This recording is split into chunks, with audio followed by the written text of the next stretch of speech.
Hello students, this is your economics coach Prateek Vasin back with a new chapter. In today's chapter, we will be discussing about infrastructure. This is your 8th chapter in Indian economic development for class 11th. Infrastructure. You must have heard about the word infrastructure many times. In the first chapter, under which the Britishers had developed infrastructure in India, but they did not succeed in fully developing it. We also discussed about the word infrastructure in chapter 3, where we were discussing that LPG reforms did not succeed fully. We also discussed about some causes of poverty, in which the main cause was infrastructure was lacking in India. So now what is infrastructure?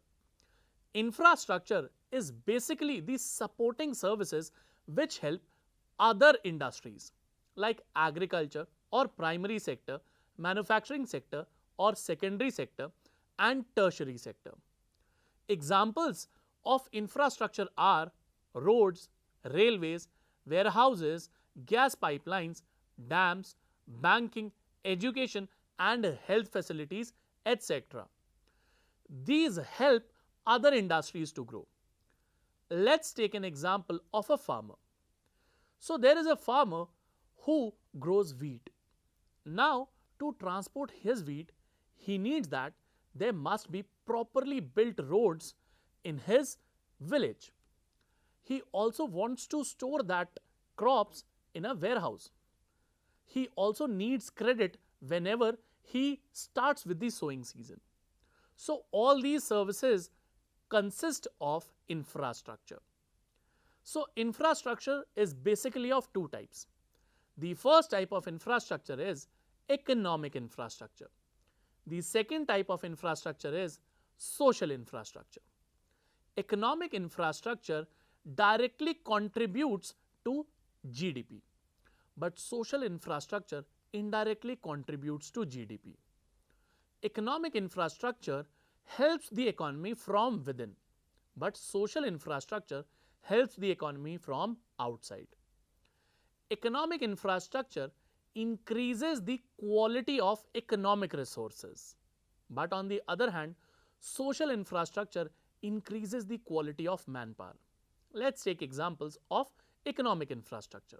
So the example of economic infrastructure is roads, railways, communication, banking, etc. Examples for social infrastructure are health, education, sanitation, healthy drinking water. All these are examples of social infrastructure. Now let's move on to importance of infrastructure. Now what is the importance of infrastructure? The first and the foremost importance of infrastructure is that it improves productivity or it increases productivity. Now let's take an example of a village which does not have electricity. That means it hasn't been electrified yet. So all the businesses will be suffering there. Now let's take an example that a small scale or a cottage industry is being set up there which produces cloth. Now they would be using a handloom. Handloom uses the power of the laborer to weave cloth. Let's suppose the daily limit is 20 meters of cloth being weaved there. Now if the village is electrified, this means that the productivity will increase because the cottage industries would be using power loom instead of handloom. Now let's suppose they weave around 200 meters of cloth every day. So this increases the productivity. Let's take another example. Now let's suppose there is a farmer who is unable to get credit for agriculture. Now if he is not able to get credit, he will be using inferior quality seeds which will give him lesser output. But if banking facilities were available, he would have got higher output. So this is how provision of infrastructure increases productivity. The second point is it provides employment. So when infrastructure is being developed like construction of dams, roads, railways, airports, or whenever electrification is being done in a village, it will generate employment. This employment may be direct or indirect. So, by provisioning of infrastructure, it also leads to generation of direct employment and also leads to increase in indirect employment. So, when an expressway is being developed, on the both sides, hotels will be developed. This will provide indirect employment to the people in that area. Now, let us move ahead on the third point, which is it induces FDI. So, let us take the example of the same village. So, we have a village where electricity has not been provided yet.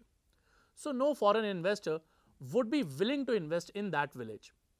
Now, when that village is electrified, proper roads have been built, proper credit facilities are available to the people in that area, many foreign investors would be willing to invest in that area and set up their industries or manufacturing plants. So, this will induce FDI to India. The fourth point is it increases the size of the market.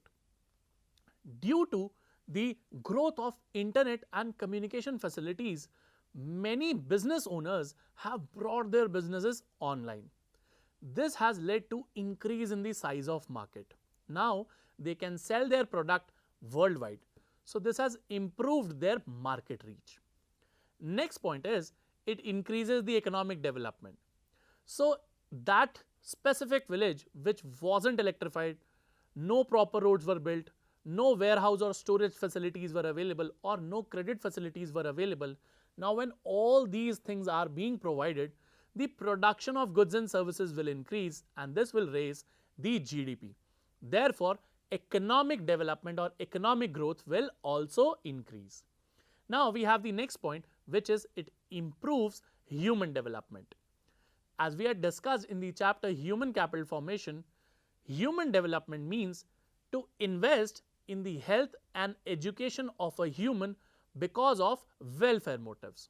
So, when the government develops social infrastructure like building of schools, educational institutes, health facilities, this improves the availability of human capital or it leads to human development.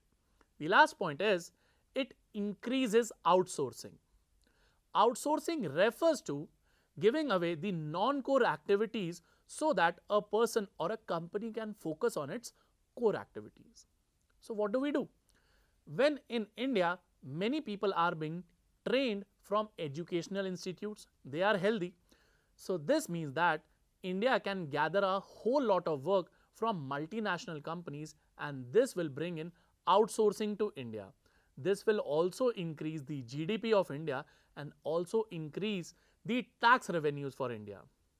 Now, let us discuss some components of rural infrastructure. Why are we studying rural infrastructure? Because in urban areas, the growth of infrastructure or the situation of infrastructure is already strong.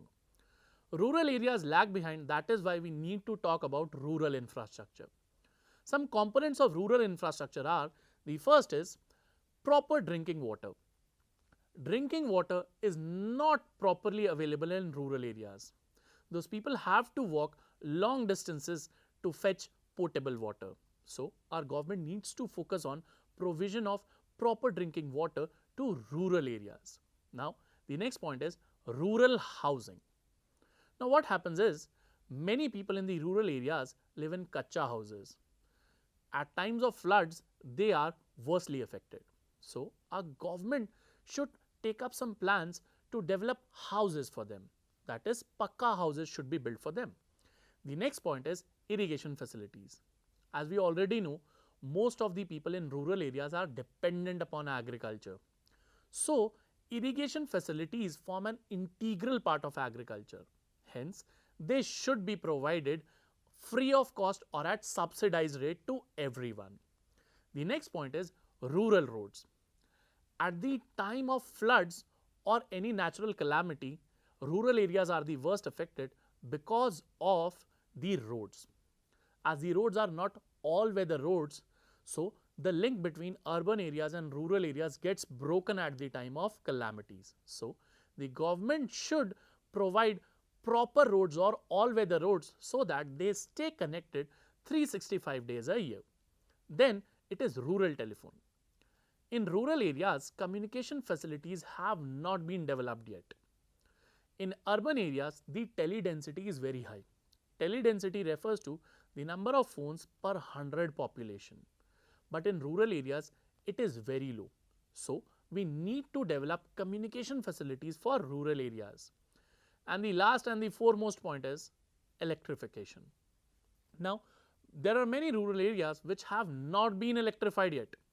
So, the government should take steps to electrify the villages completely. Now, let's talk about the state of rural infrastructure.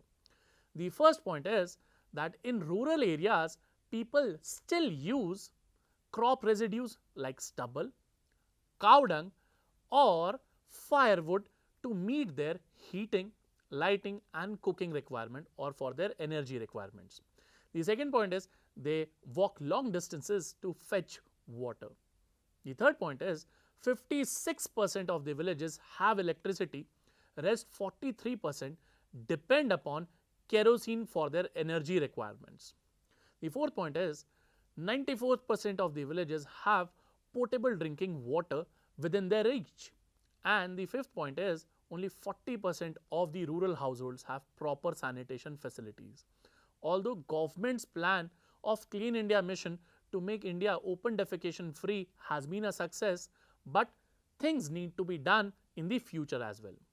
You will be surprised to know that India's investment in infrastructure is only 34%, which is much behind China, Sri Lanka and other neighboring countries. Now, let's move ahead and talk about our first component of infrastructure, which is energy. Energy is an important resource for industries, agriculture and households because it caters to their cooking, heating and lighting requirements. So, our government should really focus on development of energy because it is the backbone of the economy. Now, this energy can be classified according to two bases. The first basis is on the basis of price paid. So, on the basis of price paid, energy can be of two types. The first is commercial energy and the next one is non-commercial energy. Now, let's talk about commercial and non-commercial energy.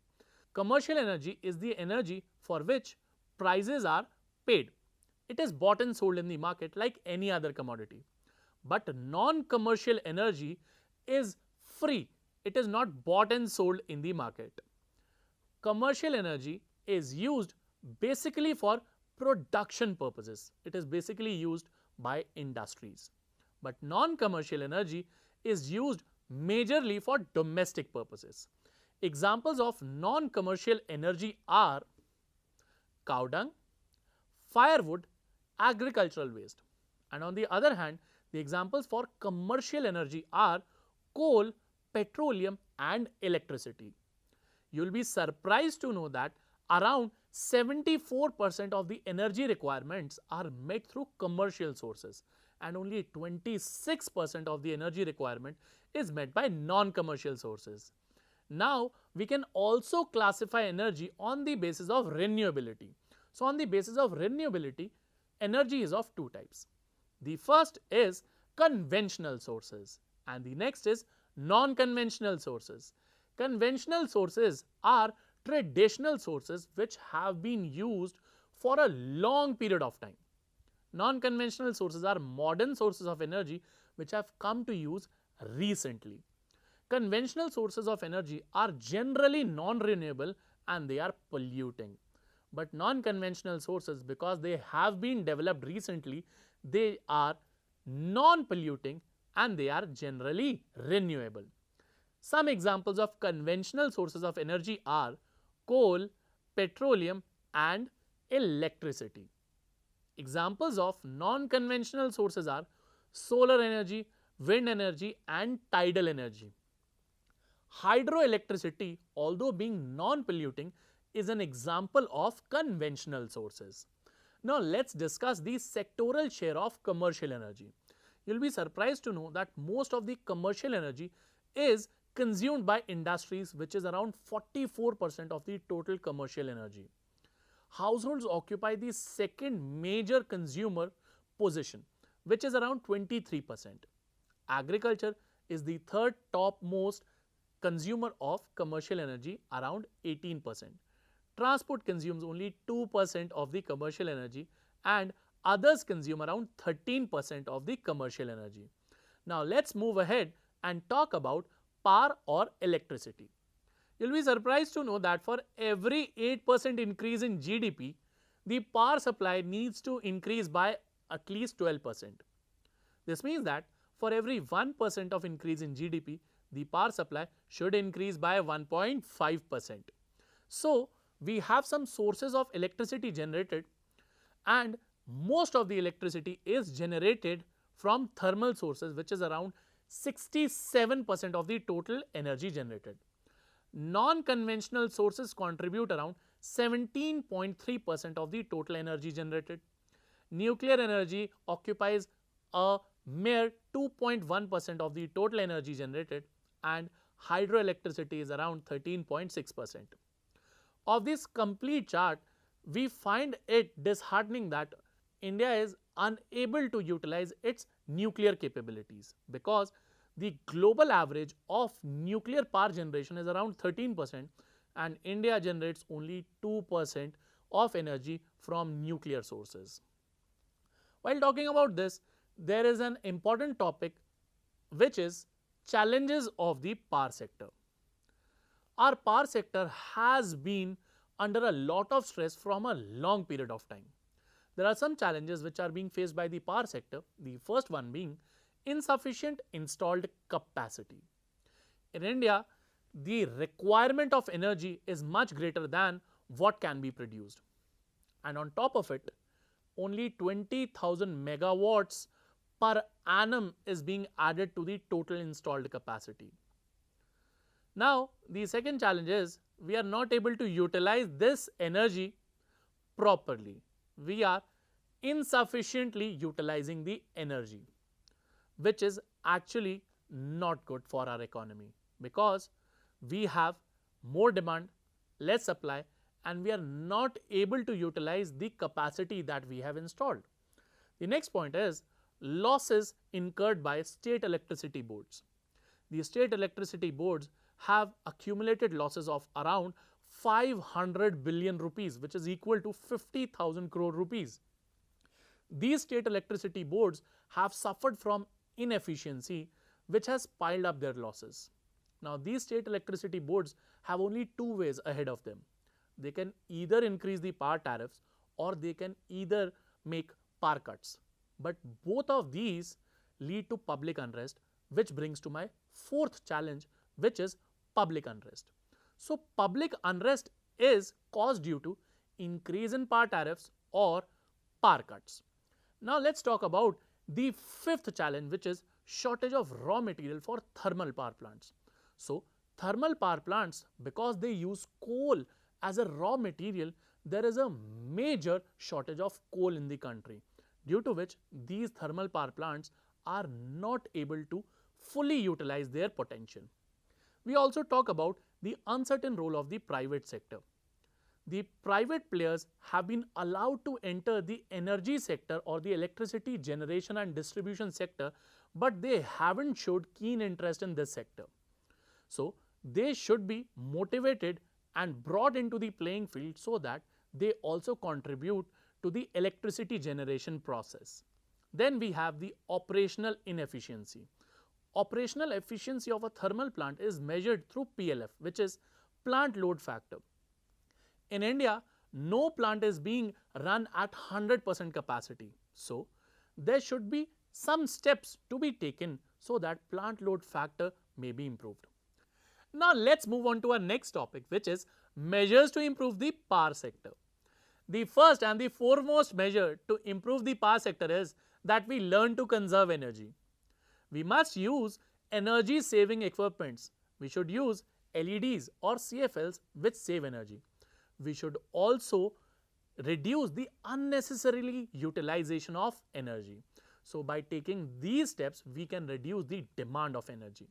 The second point is we should try to improve the plant load factor, that is the government should take steps to improve the plant load factor which will improve the efficiency of the thermal plants. Next is there should be more participation from the private sector, because a whole lot of private sector is waiting for some tax concession or tax holidays or subsidies from the government so that they can actually enter into the power generation sector. Next, we have use of renewable sources. New and renewable sources should be developed and should be used and should be replacing the non-renewable sources. That the government should take steps to reduce transmission and distribution losses. These are the losses which take place when the electricity is transmitted and provided to the end consumers. So, the government or the electricity units should take steps to reduce these losses. Then we have a national grid should be developed. A national grid will actually help in reducing the gaps between demand and supply of energy. There are some areas in India which have more supply and less demand, but some areas are there which have more demand and less supply. So, there should be a national grid which should unevenly distribute the energy according to areas. Then we have atomic energy. As we already discussed that India is not able to fully utilize the potential of energy generation. Only 2% of the energy comes from nuclear power, whereas the global average is 13%. So, we should actually start the game and we should start utilizing our nuclear energy potential. So, now let us summarize what all we have discussed in this chapter. We have discussed about infrastructure, that these are supporting services which help other businesses. Then we discussed about types of infrastructure, which was economic infrastructure and social infrastructure. We also discussed about the importance of infrastructure, which included that it improves productivity, induces FDI, increases outsourcing. We also discussed about components of rural infrastructure.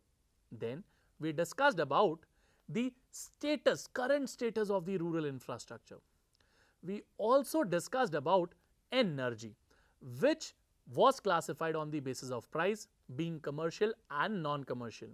We also discussed about energy on the basis of renewability, which can be conventional or non-conventional. After that, we discussed about some sectoral share of commercial energy. Then we talked about power or electricity. We also studied the challenges being faced by the power sector, and in the end we discussed about the measures that can be taken to improve the power sector.